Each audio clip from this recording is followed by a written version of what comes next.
Ayah, mana ayah? Oh, ayah ke toilet.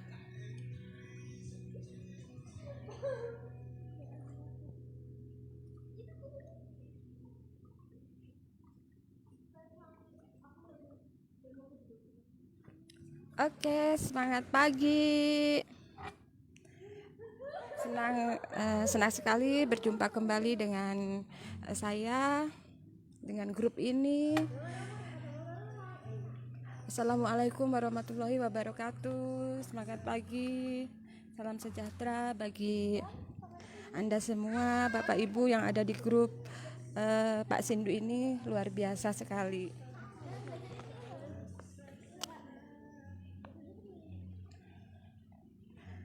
Halo Mbak Efri Cahyanti, ini nomor 1 ini.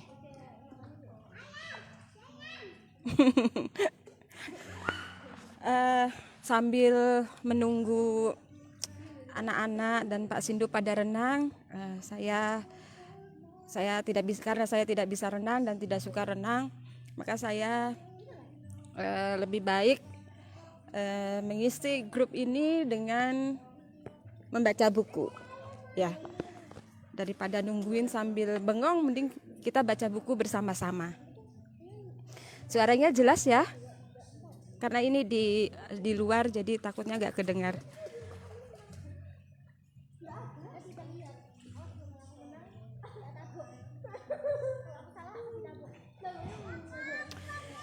Baik Bapak Ibu, ini buku sebetulnya sudah saya beli lama. Ini buku dari Ipo Santoso, seri Otak Kanan ya. Ini bukunya bagus sekali. Tadi malam saya baca-baca, loh kok bagus sekali. Wah, ini tepat sekali kalau saya bacain di sini sambil nungguin anak-anak berenang. Kita membaca buku bersama, belajar bersama ya. Karena saya ingin berbagi, isi buku ini sangat bagus sekali. Tapi tidak saya bacakan semua dari awal. Saya bacakan yang kita suka aja, yang saya suka aja. Dan saya yakin Bapak Ibu juga akan suka apa yang nanti yang akan saya bacakan. Ini berkenaan dengan impian dan cara mendapatkan rezeki. Bukankah kita ini selalu tertarik ya dengan buku-buku atau mungkin ya tertarik dengan bagaimana caranya kita mendapatkan rezeki dengan cepat, melipat gandakan rezeki. Jadi saya bacakan buku ini. Nah, salah satu subjudulnya yaitu mempercepat terwujudnya impian. Jadi saya bacakan langsung ke subjudul yang itu mempercepat terwujudnya impian. Jadi tidak saya bacakan dari awal ya Bapak Ibu. Kalau dari awal akan lama sekali. Jadi saya bacakan yang saya suka dan tentu saya yakin Bapak Ibu juga suka. Jadi subjudulnya di sini mempercepat terwujudnya impian. Jika ingin mempercepat terjadinya LOE itu Law of Attraction.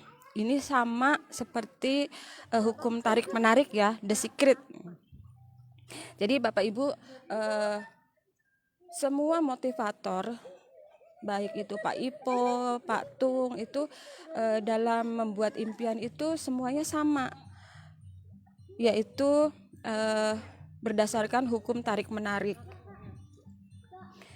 Ya, seperti itu. Jadi dari buku-buku yang saya baca dari Mas Andrea yang 9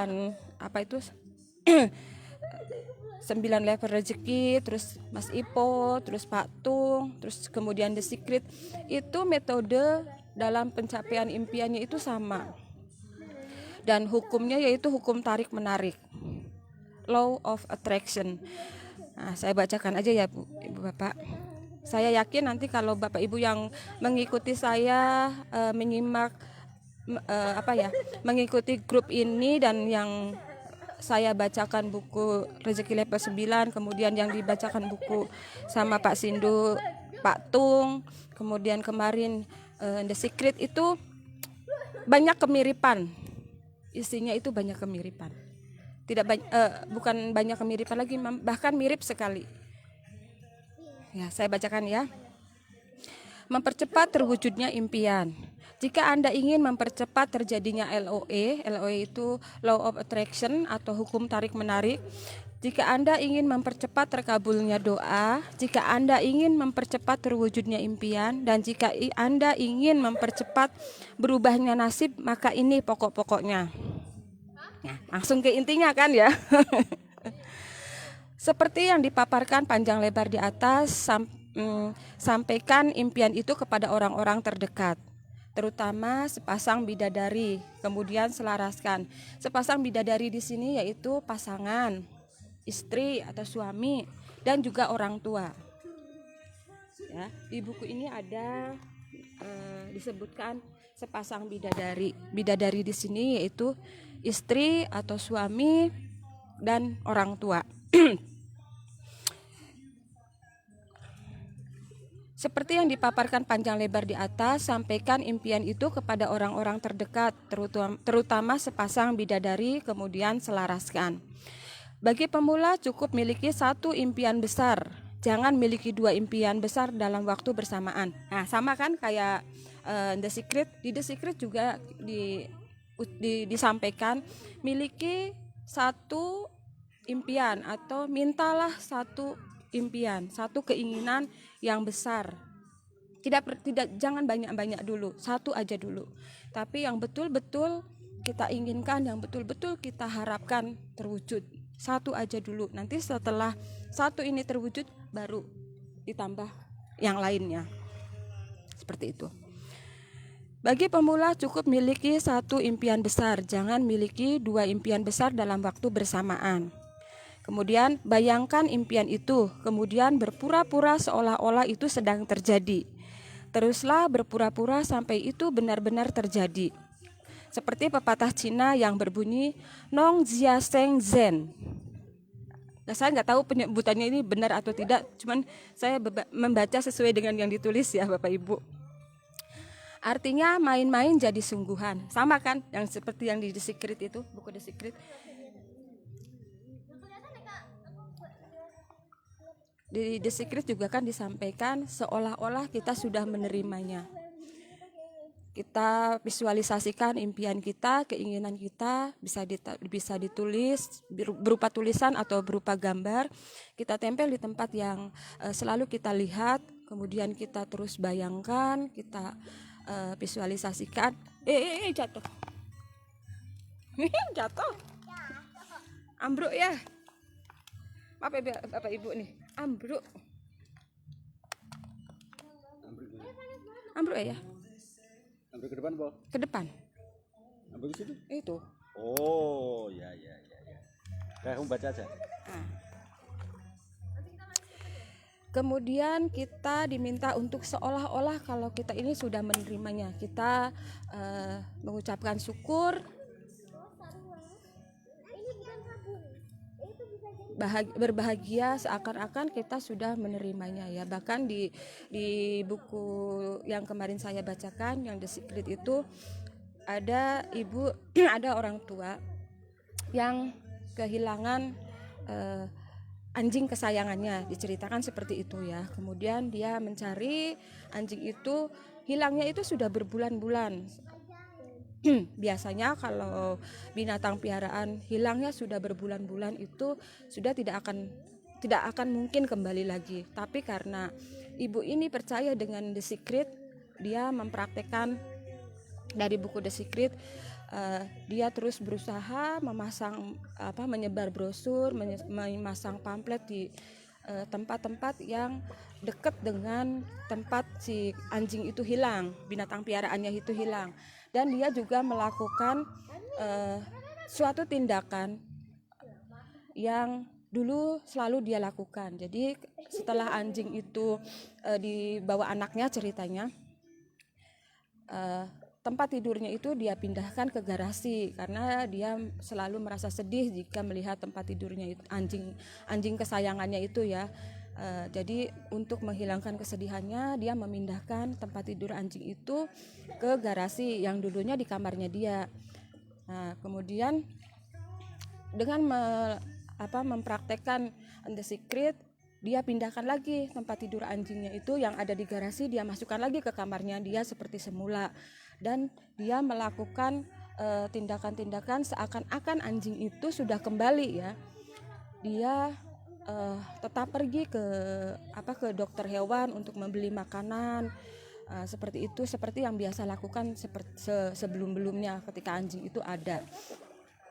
Padahal anjingnya itu belum kembali, masih hilang, belum ditemukan. Tapi dia sudah melakukan seakan-akan anjing itu ada, dia pergi membeli makanan, kemudian dia sampai menangis terharu, seolah-olah anjingnya itu telah ditemukan dan telah kembali. Kemudian dia mengucapkan syukur, saya bahagia sekali anjing saya sudah ditemukan. Padahal anjingnya pada waktu itu belum ditemukan, tapi dia mempraktekkan The Secret seolah-olah binatang piaraannya anjing itu sudah kembali gitu kan. Dan apa yang terjadi? Tidak berselang lama, anjing itu ada yang menemukan dan dijemput sama dia, yang memang betul itu anjingnya. Nah, itulah kekuatan pikiran ya, kekuatan hukum tarik menarik. Jadi kita harus berpura-pura seolah-olah kita sudah memilikinya, seolah-olah kita sudah menerimanya. Itu. Jadi kita menipu pikiran bawah sadar. menipu pikiran alam bawah sadar kita.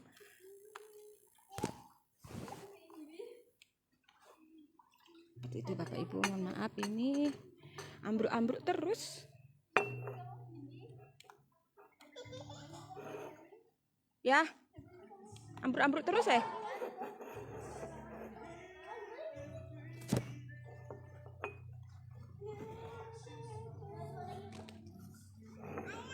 Oke. Ya tak basahi dulu. Dilepas dulu.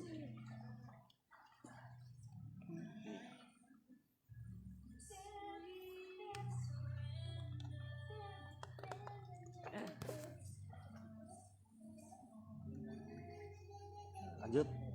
Oke, kita lanjut ya Bapak Ibu. Tetapkan kapan impian itu akan terjadi dan perjelas semuanya.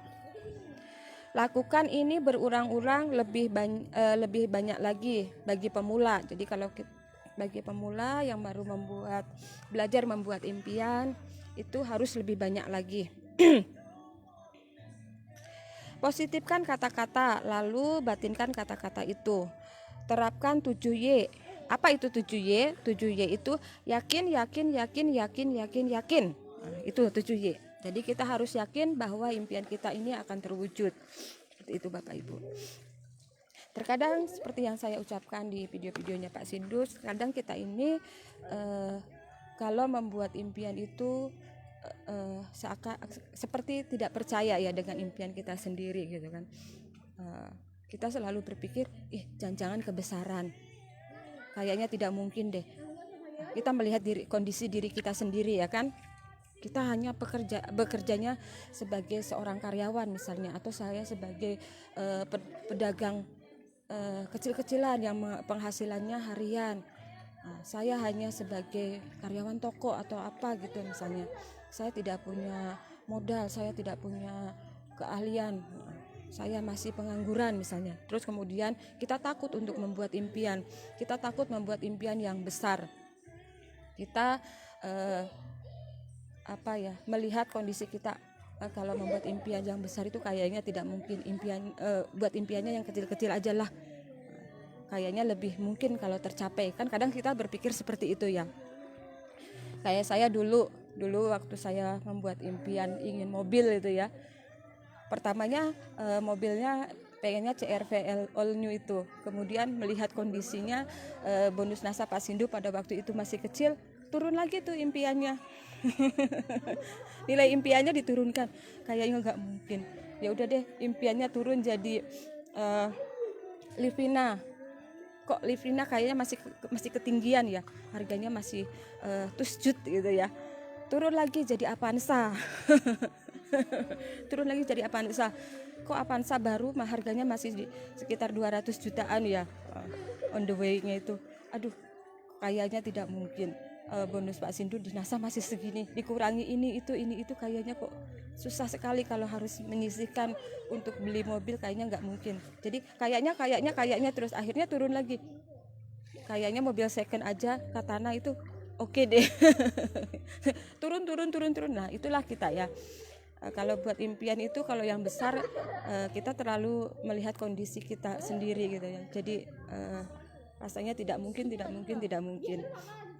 Padahal untuk Allah Subhanahu wa taala yang maha memiliki alam semesta ini, maha kaya, maha mengabulkan, tidak ada yang kecil ataupun yang besar, semuanya sama permintaan dari umatnya, dari hambanya. Dan Allah itu sedih kalau hambanya menengadahkan tangan kepadanya, tetapi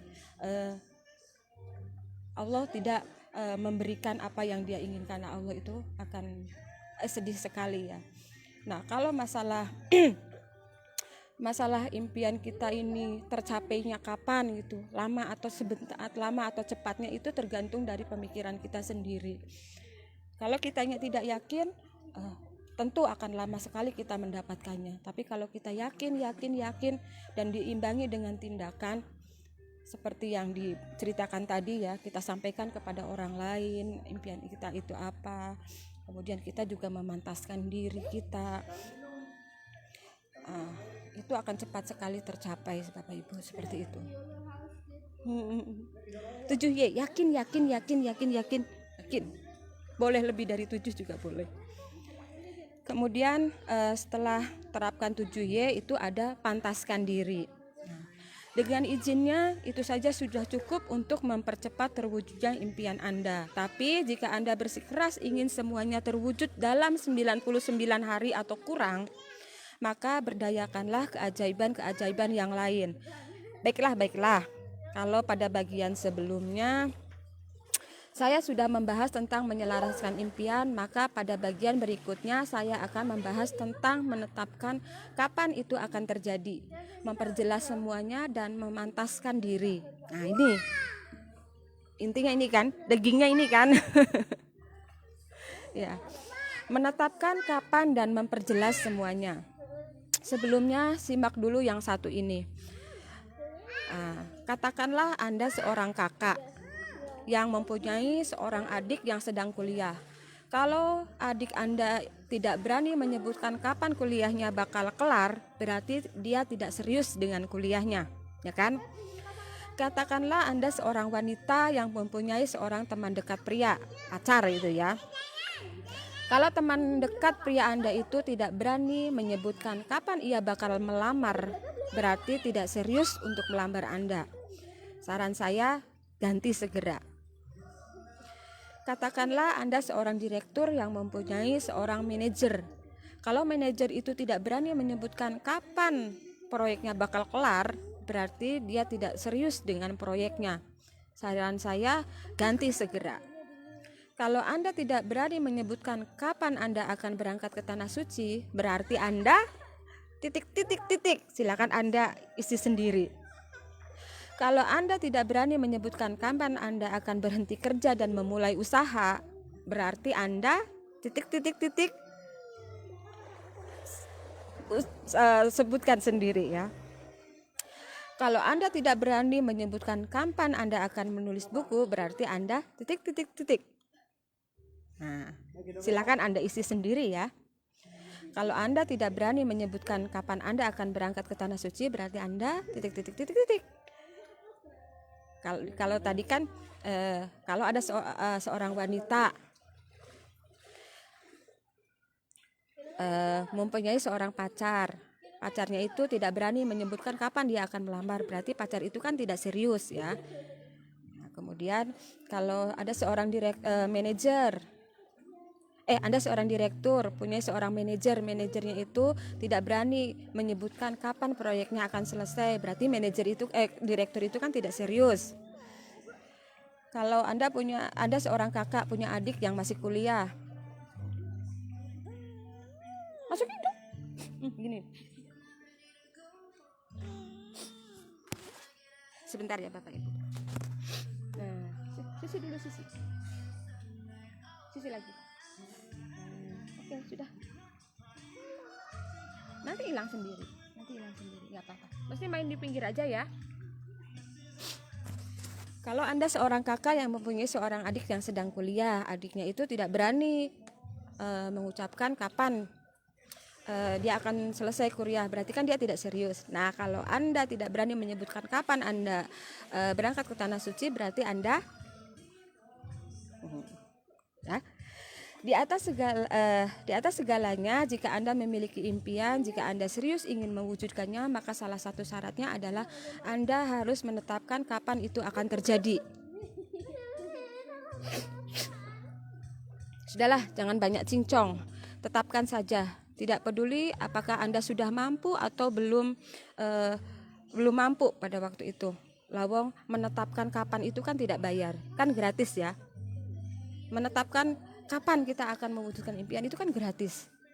Ya sudah, makanya kita tetapkan saja kapan. Kapan Anda akan umroh? Kapan Anda akan menikah? Bagi yang jomblo, kapan Anda akan berhenti bekerja, berhenti jadi karyawan, dan Anda membuka usaha sendiri bagi yang masih sebagai karyawan. Tetapkan sekarang yang jelas. Semakin jelas semakin baik, kata Pak Ipo. Saya ulangi lagi ya, semakin jelas semakin baik. Misalkan saja seperti ini. Seseorang berkata, saya ingin omset naik. Kemudian benar itu terjadi. Tapi kenaikannya cuma 5.000.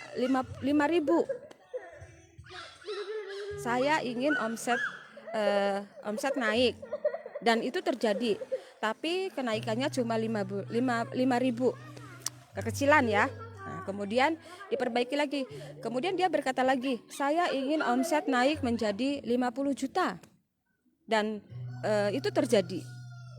Tapi naiknya 20 tahun kemudian. Kelamaan ya. Kemudian dia berkata lagi, saya ingin omset naik menjadi 50 juta mulai Juli 2010. Jadi jelas berapanya dan jelas kapannya. Nah, ini baru betul ya. Jelas.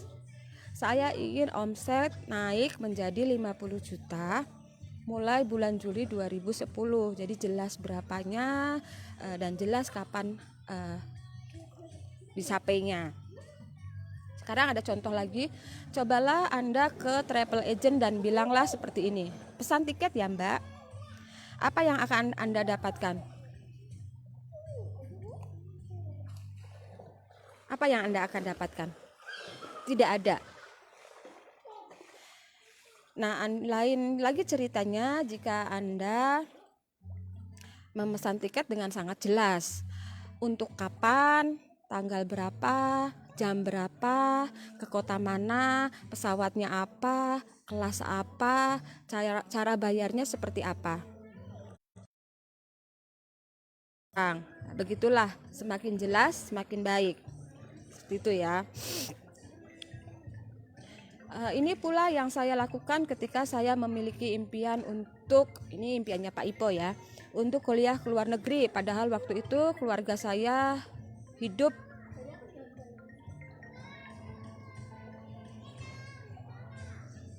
Ayah, telepon. Tidak ada namanya. Apa?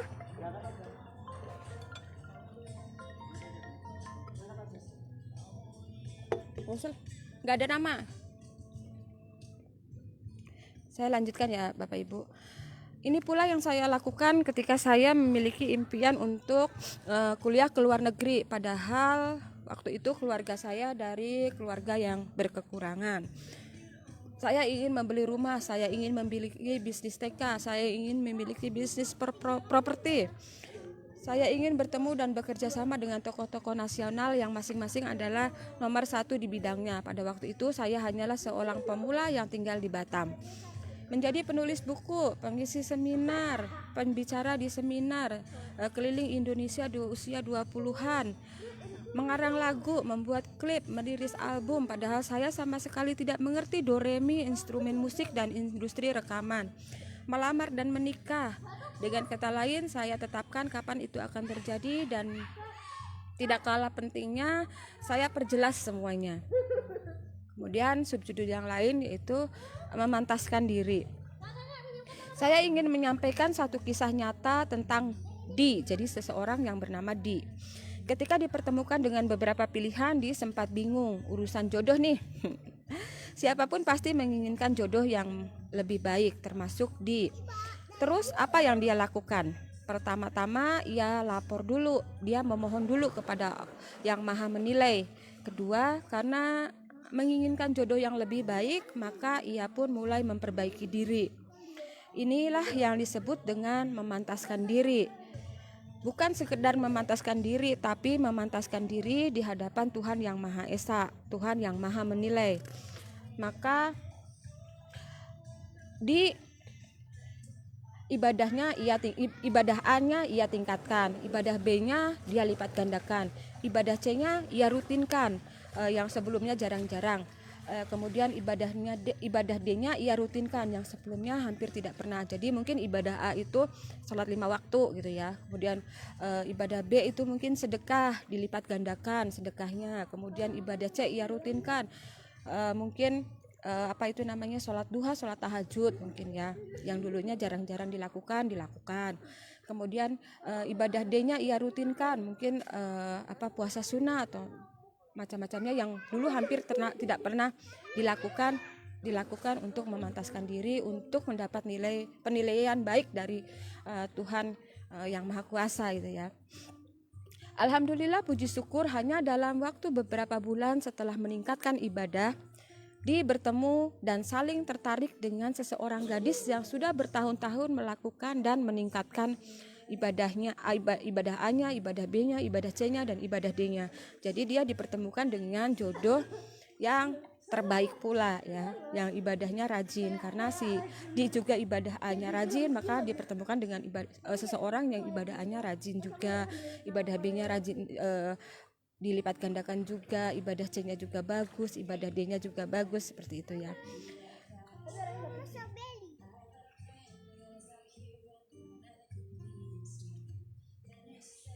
Bukankah dia telah berjanji yang baik-baik adalah untuk yang baik-baik, kan? Dan begitu pula sebaliknya, kurang lebih ya begitulah ya. Jadi kalau Anda menginginkan pasangan yang lebih baik, ya perbaiki diri, pantaskan diri dulu. Dengan demikian mudah-mudahan dia akan mempertemukan Anda dengan seseorang yang pantas untuk Anda. Sejenak coba deh Anda tanya-tanya pada diri Anda sendiri ya. Apakah Anda sudah betul-betul memperbaiki diri? Apakah Anda sudah memantaskan diri di hadapannya, di hadapan Tuhan? Apakah Anda lebih sibuk memantaskan diri di hadapan manusia? Bagi laki-laki, apakah Anda sudah pantas menjadi imam? Seringkali kita menginginkan jodoh yang lebih baik, tapi sayangnya kita sendiri malas memperbaiki diri. Kita sendiri malas memantaskan diri. Lah, apa mungkin kita mendapatkan jodoh yang baik? Sepertinya sih kecil sekali ya kemungkinannya. Atau begini, bukan mustahil jodoh kita itu nilainya B, namun kita nilainya masih A. Bisa jadi karena itulah dia belum mempertemukan kita dengan jodoh kita, ya belum pantas gitu ya, menurutnya belum imbang gitu ya. Mungkin seperti itu.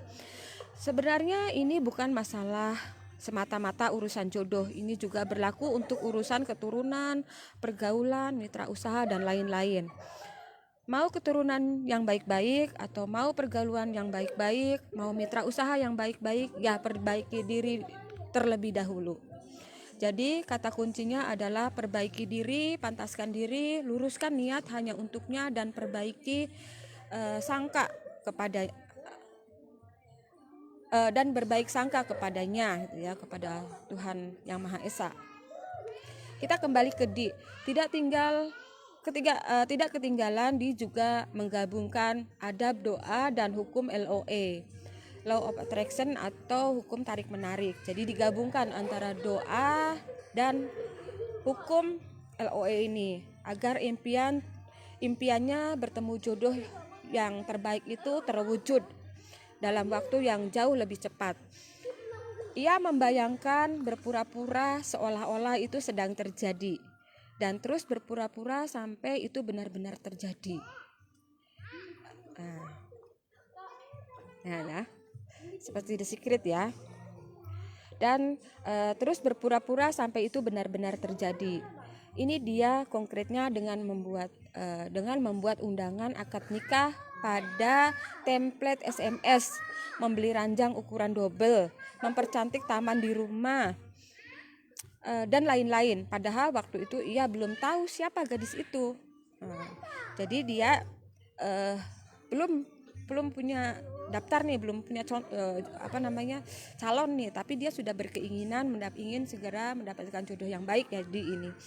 Nah, kemudian dia menerapkan ada berdoa dan hukum tarik menarik itu seolah-olah itu sudah terjadi, seolah-olah sudah ada calonnya, seolah-olah dia sudah akan segera menikah. Dia membuat undangan, template SMS, membeli ranjang yang ukurannya, bahkan dia membeli ranjang yang ukurannya double, yang bisa untuk berdua mungkin ya. Terus mempercantik taman di rumah, dan lain-lain. Jadi seolah-olah itu sudah terjadi. Ia menetapkan kapan impian itu akan terjadi dan memperjelas semuanya. Ini dia konkretkan dengan memohon kepada Yang Maha Kuasa agar bertemu dengan jodohnya pada bulan X dan menikah pada bulan Y.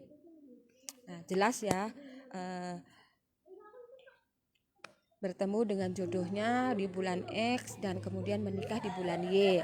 Alhamdulillah, puji Tuhan, dalam waktu singkat, dalam waktu kurang dari 6 bulan, pertemuan pada bulan X dan pernikahan pada bulan Y itu benar-benar terjadi. Subhanallah.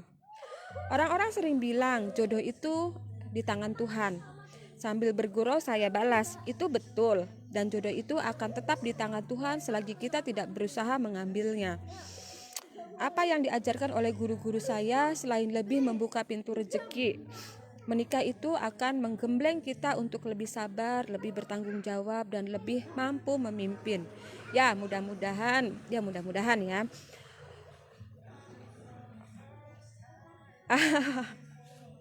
Oh ya, hampir kelupaan. Kebetulan Di itu adalah Ipo Santoso sendiri. Jadi yang dia ceritakan si Di ini ternyata adalah Pak Ipo sendiri. Jadi kisah nyata ceritanya. Sekali lagi memantaskan diri. Ngomong-ngomong, Anda ingin berangkat ke Tanah Suci? Betul ingin. Mungkin ini jawabannya. Seorang anak ingin punya sepeda, lantas apa tanggapan ayahnya?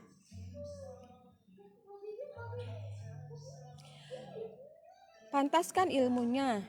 Ini bermaksud belajarlah bersepeda walaupun belum punya sepeda. Pantaskan uangnya. Ini maksudnya menabunglah. Rutinkan tiap minggu atau tiap bulan walau tabungan selama setahun sekalipun tidak cukup untuk membeli sebuah sepeda. Maaf. Pantaskan uangnya. Ini bermaksud menabunglah. Rutinkan tiap minggu atau tiap bulan walaupun tabungan selama setahun sekalipun tidak cukup untuk membeli sebuah sepeda. Memang tabungan itu tidak cukup, bahkan tidak akan pernah cukup. Namun karena melihat kesungguhan si anak dalam belajar bersepeda dan menabung, maka sang ayahlah yang kemudian mencukupkannya. Iya, baca. Ibu, aku bebek. Hah? Bebek. Mau keripik? Iya. Keripiknya di kamar. Ayo ambilin. Rosni basah. Ibu yang ambilin. Iya. Tapi ibu lagi bacain buku loh. Ayo. Nanti ya. Ayo. Kalau renang nggak boleh sambil makan. Nanti kalau makanannya jatuh ke kolam kotor. Ya nanti Rosni renang dulu. Atau renangnya sudah selesai? Udah. Renangnya sudah selesai. Rosni mau mandi? Iya. Oke. Habis mandi pulang ya. Enggak. Gimana dong? Adanya buah nih. Apel, mau apel? Apel? Itu apa? Ini coba dulu. Enggak. Ini apel. Aduh. Ini jangan masuk ke mulut, tangan Rosni kotor. Nanti sama kakak ya. Oke. Oke. Oke. Ibu lagi bacain loh, itu diliatin loh, banyak orang loh, tante-tantenya loh. Sama ayah. Ya, ya.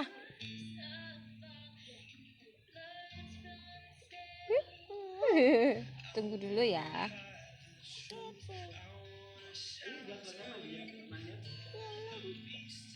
Rasanya mau keripik. Keripik. Tapi yang tadi Keripiknya di kamar. lama, mau diambil. Iya. Ayo masak. Oh, iya.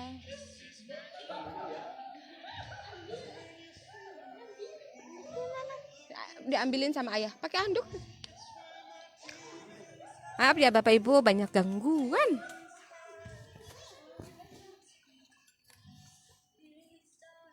Kuncinya di depan, di tas yang paling depan.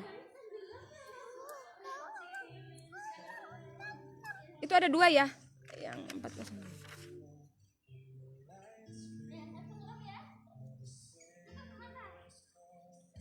Ibu, aku tutupin. Kakak sudah kenanya. Ya, keripiknya kalau nggak di kulkas di tas yang merah yang ini. Nanti diambilin ayah ya. Diapain? Oke, sini. Sini, Ros nih.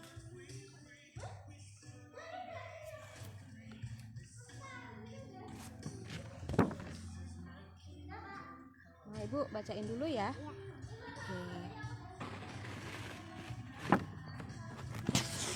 Lanjut ya Bapak Ibu.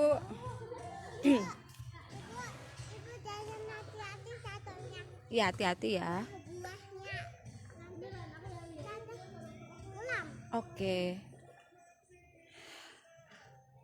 Jadi kisahnya ada seorang anak yang ingin memiliki sepeda. Kemudian ayahnya menanggapinya, pantaskan dulu ilmunya. Maksudnya anaknya itu disuruh belajar naik sepeda dulu.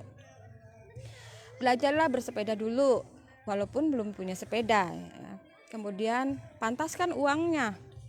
Maksudnya si anak itu disuruh menabung dulu, walaupun misalnya seminggu sekali atau sebulan sekali, dan ayahnya yakin tidak mungkin uangnya bisa cukup untuk beli sepeda walaupun sudah setahun misalnya seperti itu. Tapi karena ayahnya ini melihat kesungguhan anaknya itu ya, belajar naik sepeda walaupun belum punya sepeda, kemudian anaknya juga menabung walaupun uangnya belum cukup untuk membeli sepeda. Ibu lihat. Ya. Kayaknya cukup. Karena melihat kesungguhan si anak dalam belajar bersepeda dan menabung, maka sang ayahlah yang kemudian mencukupkannya. Kemudian sang ayahlah yang menambahi tabungan si anak itu untuk membeli sepeda, seperti itu. Jadi ingat cerita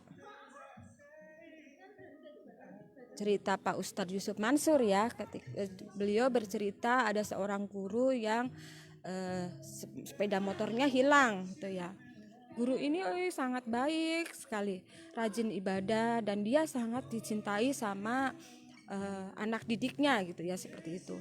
Dan ketika si guru ini kehilangan sepeda, anak didiknya tahu. Kemudian semua anak didiknya ini berinisiatif untuk mengumpulkan uang untuk membelikan si guru tercinta ini motor gitu ya. Kemudian yang namanya anak-anak ya mengumpulkan uang dari uang jajan itu tidak akan mungkin bisa tercapai sejumlah uang untuk membeli sepeda motor gitu ya. Nah, tapi melihat kesungguhan anak-anak ini, para orang tua murid ini tergugah gitu ya. Anaknya jadi rajin menabung, terus niatnya baik juga, dan gurunya juga guru yang baik gitu. Maka yang menambahin itu orang tua murid-murid ini patungan, kemudian menambahi uang dari anak didik itu untuk membeli membeli sepeda motor itu ya. Nah, seperti itu Bapak Ibu.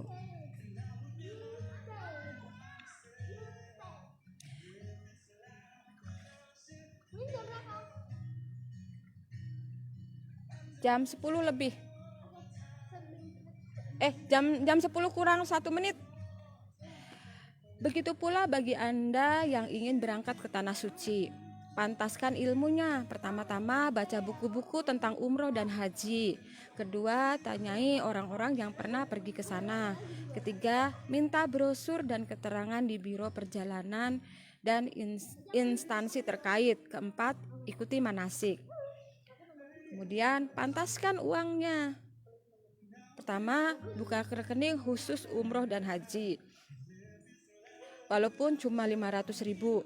Kedua, rutinkan menabung tiap bulan, walaupun mungkin hanya 100.000 misalnya tiap bulan. Dan itu biasanya sih, kalau kemarin saya di Bank BNI itu biasanya langsung didebet Bapak Ibu. Jadi langsung didebet ke tabungan kita untuk umroh, seperti itu. Pantaskan pahalanya. Agama mengajarkan siapa yang sholat subuh berjamaah lalu duduk berzikir kepada Allah hingga matahari terbit, lalu sholat 2 rakaat atau sholat duha, maka baginya seperti pahala haji dan umroh.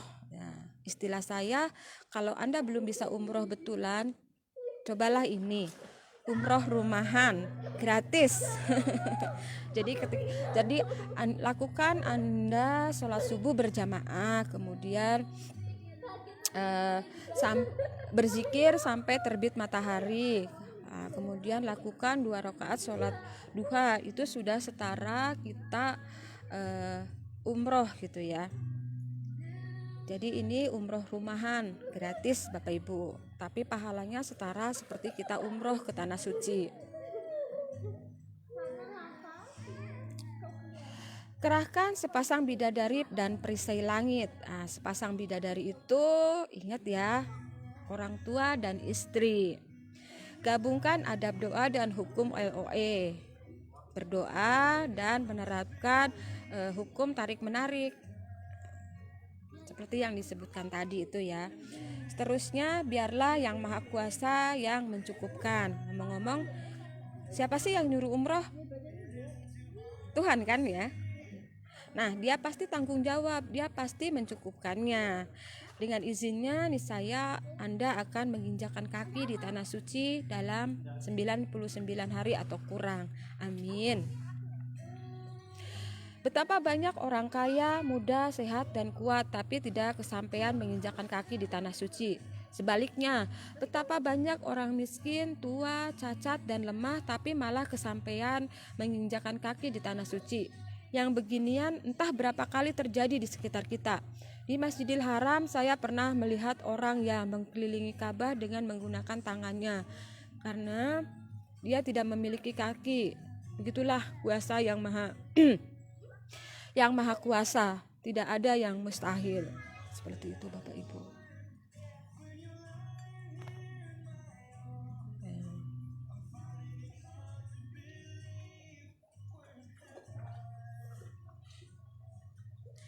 Menang dalam apapun, dimanapun, tidak kenal ampun. Ini subjudul yang lain ya. Menang dalam apapun, dimanapun, tidak kenal ampun. Aslinya buku ini berjudul Sang Pemenang, menang dalam apapun, dimanapun, tidak kenal ampun. Apa latar belakangnya? Ya, soalnya cara-cara di atas, mulai dari menyelaraskan impian sampai memantaskan diri, memang teruji dapat digunakan untuk mewujudkan impian apapun.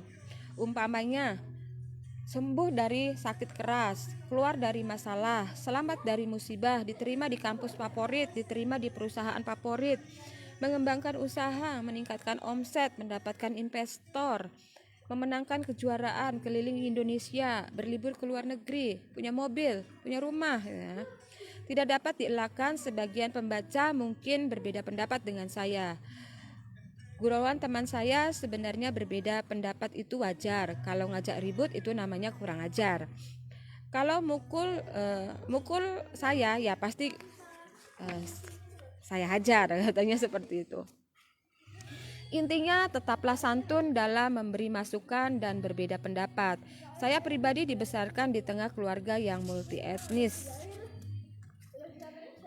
dan multi agama. Ibu saya berasal dari Sumatera, ayah saya Jawa, istri saya Kalimantan. Sementara itu keluarga besar dari pihak ayah ada yang beragama Kristen, Islam, dan Hindu.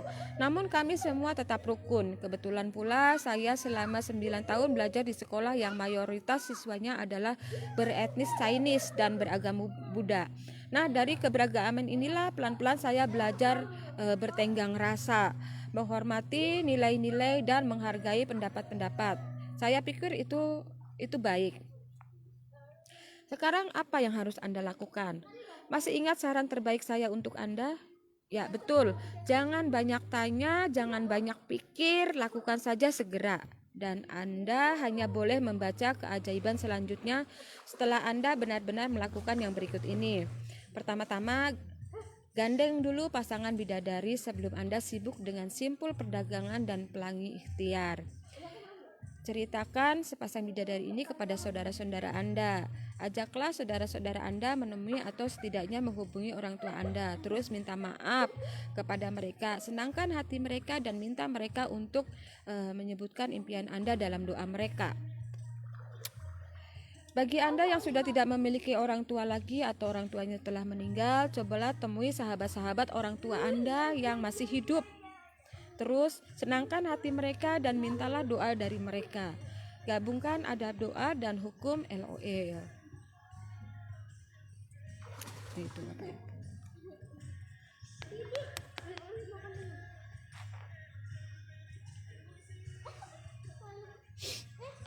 Keajaiban 3. Golongan kanan lingkar diri. Subjudulnya memahami matematika Tuhan.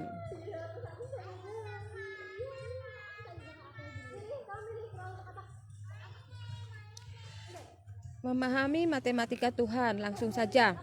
Amatlah sukar memahami rezeki dengan otak kiri. Ya, ditilik dari sisi manapun, semua tampak serba tak masuk akal. Gitu ya. Iya ya, kalau kita terlalu melihat kondisi kita itu termasuk otak kiri. Jadi semuanya tidak mungkin semuanya yang keluar dari mulut kita hanya masa iya sih seperti itu ya.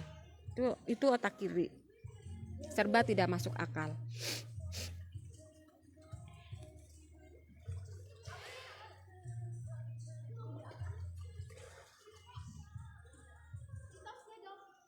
Amatlah sukar memahami rezeki dengan otak kiri. Ya, ditilik dari sisi manapun semuanya tampak serba tak masuk akal. Coba hitung satu persatu berapa pengeluaran Anda setiap bulannya. Coba hitung juga berapa pendapatan Anda setiap bulannya. Tidak wajar kan angkanya? Katanya, dari tampang Anda saya sudah tahu jawabannya. Sepertinya lebih besar pengeluaran Anda ketimbang pendapatan Anda. Iya ya? Oh ya. Enggak ya? Anda, bukan saya, Anda. Jangan tersinggung ya, ini bercanda. Dan cara hidup seperti ini sudah berlangsung bukan 1 tahun, 2 tahun, tapi sudah belasan bahkan puluhan tahun. Kok bisa ya? Ini kaitannya tuh kayaknya dengan rezeki level 2. Jadi rezeki yang dipaksakan. Gaji pas-pasan, untuk makan susah, tapi bisa menyekolahkan anak sampai besar gitu ya. Untuk makan susah, untuk menyekolahkan anak juga kembang kempis, tapi bisa membeli rumah. Ini gaji pas-pasan, pengeluaran lebih besar dari pemasukan, tapi bisa bertahan hidup sampai bertahun-tahun bahkan berpuluh-puluh tahun gitu ya. Kok bisa ya? Rezeki level 2.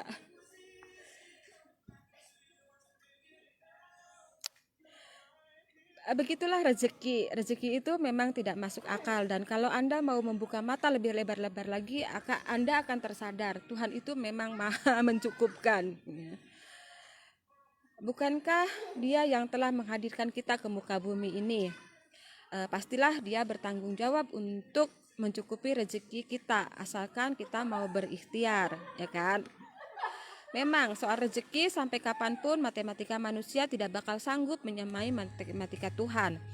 Namun demikian dengan otak kanan mudah-mudahan sedikit banyak Anda dapat memahami matematika Tuhan dan dan memanfaatkannya.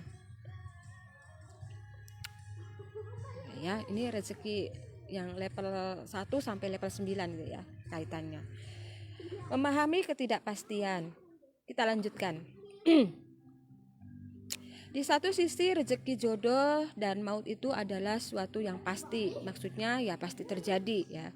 Jodoh dan maut itu yang rezeki yang pasti. Di sisi lain itu semua serba tidak pasti. Jadi di lain itu jodoh dan maut itu tidak pasti. Tidak pasti berapanya, siapanya, di mananya, kapannya, dan bagaimananya. Jadi lebih besar unsur tidak pastinya ketimbang unsur pastinya. Nah, dengan pola pikir lateralnya, orang yang kuat otak kanannya mampu menyikapi ketidakpastian, mampu menyikapi perubahan dan risiko.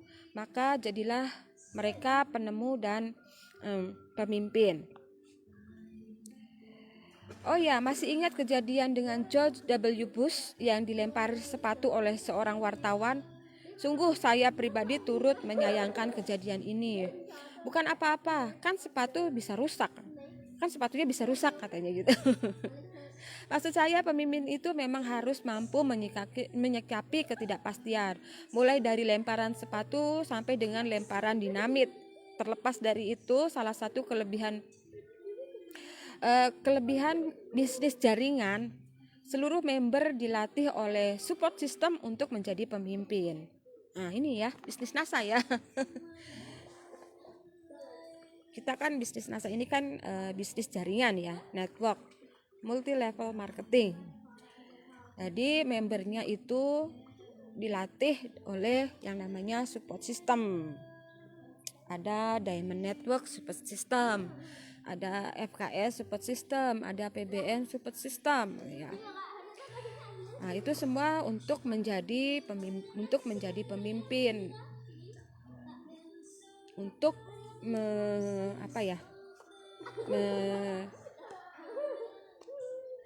mengeluarkan jiwa kepemimpinan kita. Sebaliknya dengan pola pikir linier, orang yang kuat otak kirinya tidak mampu menyikapi ketidakpastian, tidak mampu menyikapi perubahan, tidak mampu menyikapi risiko. Maka jadilah mereka pengikut dan bawahan ya. Seperti itu. Apa yang mereka inginkan hanyalah kepastian. Pasti, gajinya pasti tiap bulan ya. Kalau kita kan pebisnis jaringan tidak pasti ya. Tapi pasti sih setiap bulan keluar. Cuma besarannya yang tidak pasti ya. Tapi kalau sudah diamond pasti besarnya. Makanya diamond cepat.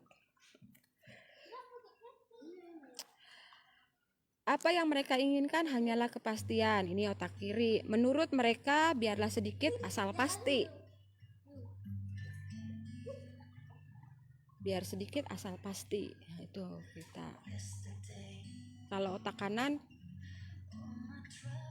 biarlah banyak tapi pasti ya. Kalau kita diamond banyak tapi pasti.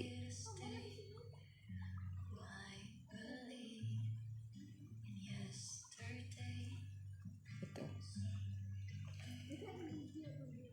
Akhirnya itulah yang mereka dapatkan ya, serba pasti semuanya.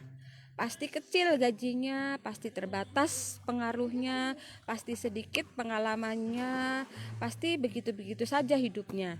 Namun begitu pengikut atau bawahan ini tetaplah penting. Tanpa bawahan, apa berani Anda keluar dari rumah?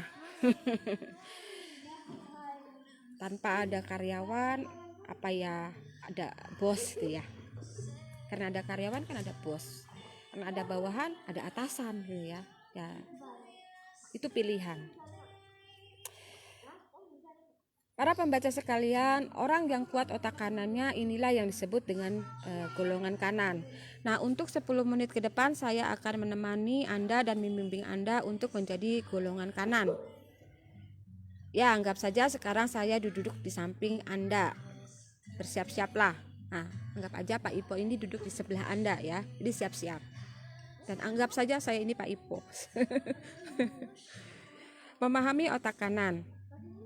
Di dalam kitab suci perkataan akal muncul 49 kali dan perkataan cahaya juga muncul 49 kali. Memang akal itu laksana cahaya. Sinarnya menyinari kehidupan. Ya kah?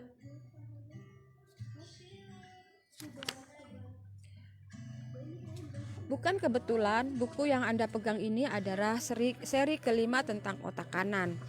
Sejak 1810 Joseph Gould telah menemukan bahwa pusat pikiran dan perasaan itu berada di otak, bukan di hati, bukan pula di jantung. Dan temuan ini telah diaminkan oleh seluruh pakar sepanjang zaman.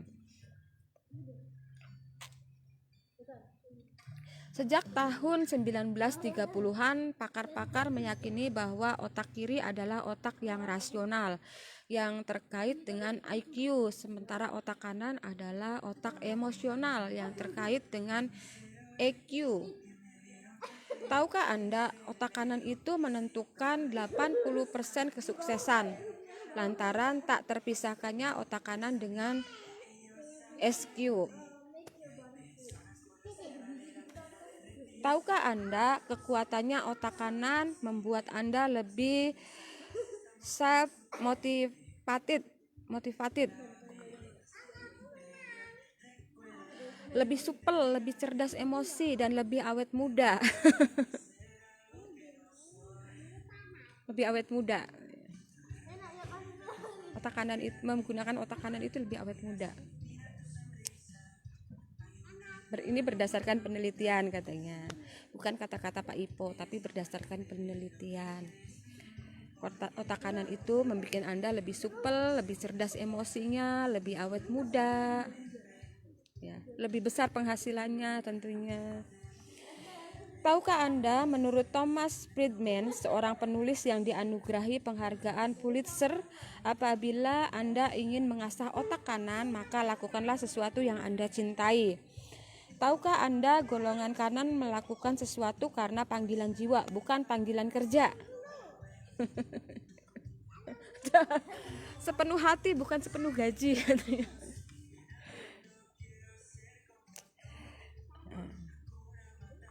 Otak kanan ini melakukan sesuatu karena panggilan jiwa, bukan karena panggilan kerja. Sepenuh hati, bukan sepenuh gaji. Tahukah Anda, tanpa otak kanan Anda tidak lebih dari seonggok prosesor komputer. Tahukah Anda, sekitar 80-85% penduduk bumi ini adalah golongan kiri. Sisanya sekitar 15-20% adalah golongan kanan. Lagi-lagi ini hasil penelitian, bukan kata-kata saya. Tahukah Anda, otak kiri Anda akan lebih aktif sewaktu Anda terjaga. Sebaliknya, otak kanan Anda akan lebih aktif sewaktu Anda tidur. Karena itulah ketika tidur, kemahiran-kemahiran khas kanan seperti kreativitas, imajinasi, intuisi, sintetis dapat bermunculan. Konon, dualisme otak inilah yang menjadikan manusia berpikir serba biner. Kiri kanan, kalah menang, lambat cepat, rugi laba, timur barat, dan seterusnya. Ya, walaupun begitu, kedua belahan otak ini bekerja beriringan dan saling mendukung. Perbedaan otak kiri dan otak kanan. Kalau otak kiri itu rasional, terkait IQ, kognitif, logis, realistik, analistik, kuantitatif, aritmatika, serial, linier, terencana, kausal, segmental, fokus, verbal, eksplisit, intrapersonal, subsentrik, motorik kanan. Kalau otak kanan itu emosional, terkait EQ, efektif, intuitif, imajinatif, artistik, kualitatif, spesial, paralel, lateral, tak terencana. Seperti kita datang ke hotel ini tanpa rencana.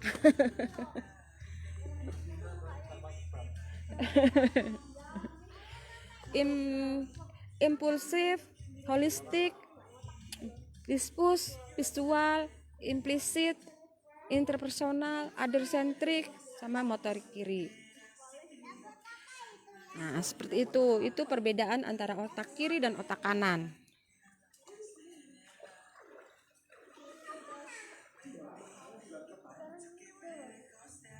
Betul Mbak Iva, Merali. Menggunakan otak kanan lebih besar penghasilannya dan lebih awet muda, betul. Karena keawet mudaan dipelihara oleh penghasilan yang besar.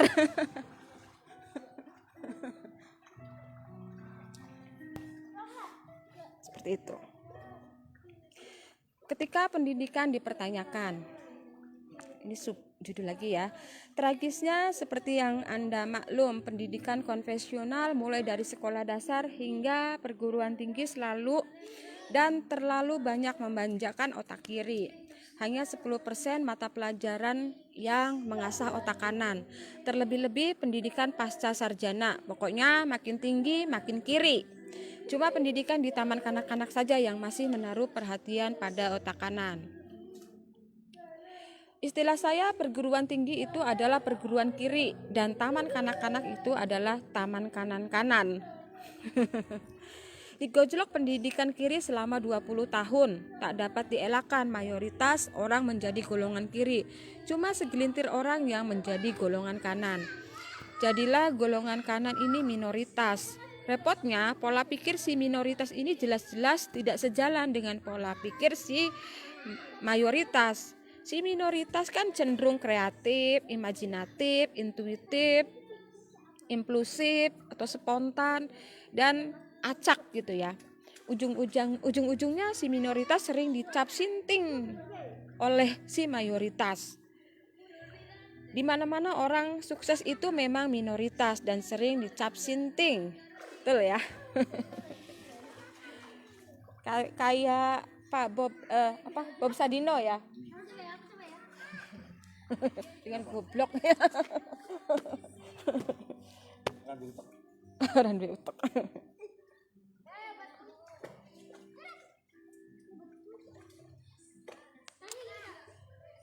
Dan bisnis multilevel marketing atau MLM ini juga termasuk bisnis kanan.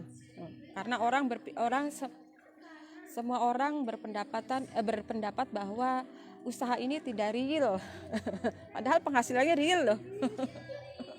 Bisnis NASA ini bisnis tidak real. Jadi kalau kita prospek itu biasanya terutama kalau kita prospek karyawan gitu ya. Biasanya jawabannya, saya ingin penghasilan yang real aja mas. Yang pasti saja gitu ya. Kalau bisnis NASA ini kan tidak pasti. Penghasilannya tidak real. Padahal loh Bapak Ibu, saya dapat bonus NASA itu real loh. Tiap bulan dapat. Dan uangnya itu juga real. Ditransfer kemudian bisa ditarik di ATM. Dan uang dari keluar dari ATM itu bisa dibuat jajan. Itu real ya. Seperti itu Bapak Ibu. Sekitar 500 tahun sebelum Isa Al-Masih lahir dan mendebar pengaruh ke seluruh dunia, Konfusius telah berkelana dan bersikukuh sebuah gambar setara nilainya dengan 1000 kata. Seperti biasa, Konfusius hampir selalu benar. Gambar itu kanan, kata-kata itu kiri. Saya perjelas, 1 kali kanan nilainya setara dengan 1000 kali kiri. Albert Einstein pun bersikukuh, imajinasi itu lebih utama daripada ilmu pengetahuan. Imajinasi itu kanan dan ilmu pengetahuan itu kiri. Saya perjelas ya, kanan itu lebih utama daripada kiri. Betul ya? Ngomong-ngomong, kalau Anda memang serius dengan otak kanan, bacalah kitab 13 wasiat terlarang. Nah, ini Bapak Ibu kalau tertarik dengan otak kanan, mau mempelajari lebih lanjut otak kanan, ada bukunya nih, judulnya 13 wasiat terlarang. Dahsyat dengan otak kanan. Yang membongkar tuntas misteri otak kanan, dilengkapi dengan right test untuk menguji otak kanan dan right tips untuk mengasah otak kanan. Selamat mencoba. Kalau saya dapat tips itu dari radio, itu cara mengasah otak kanan itu. Nah, segala sesuatu yang biasa kita lakukan menggunakan tangan kanan, kita ubah menjadi tangan kiri, kecuali cebok. Kalau misalnya sisiran gitu ya, kan kita biasa sisiran pakai tangan kanan. Nah, sekali-kali diubah, coba sisirannya pakai tangan kiri. Kemudian melakukan apa saja ya, biasanya kan kita seringnya banyaknya menggunakan tangan kanan. Nah, mulai dicoba menggunakan otak kiri. Nah, itu salah satu tips mengasah kecerdasan otak kanan yang saya dapat dari radio pada waktu itu, zaman SMA dulu. Udah jam 10.25. Yuk udah dulu yuk renangnya yuk. Mandi. Kita siap-siap check out yuk. Sekian dulu Bapak Ibu.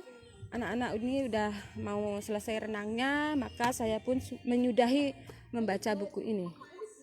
Bukunya sangat menarik ya. Insya Allah nanti akan saya bacakan kembali, entah kapan.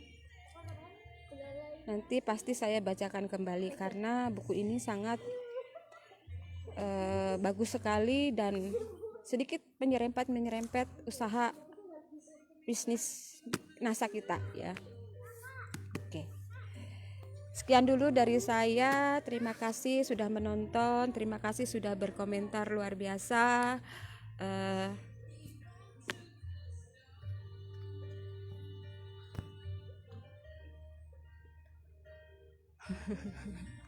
Iya, baik. Terima kasih semuanya.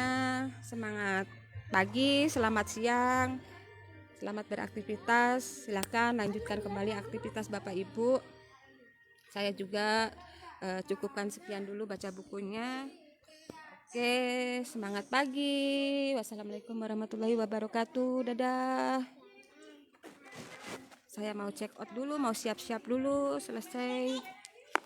Kita mau back to realita. Kembali ke home. Terima kasih. Dadah.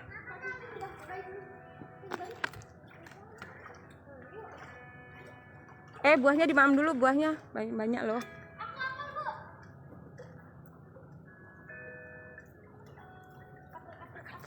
Nanti beli apel ya, Bu? Apel. Itu buat dimakan. Apa? Tadi beli juga ya?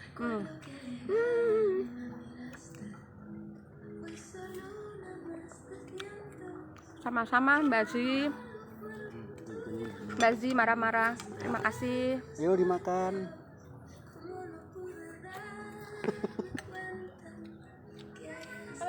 Ini salah satu sarapan otak kanan nih. Biasanya sepiring nasi. Sarapannya buah. Padahal nasinya sudah yang tadi. Sekarang buahnya. Ngiri dulu baru nganan. Ngiri dulu nganan sekarang. Bye.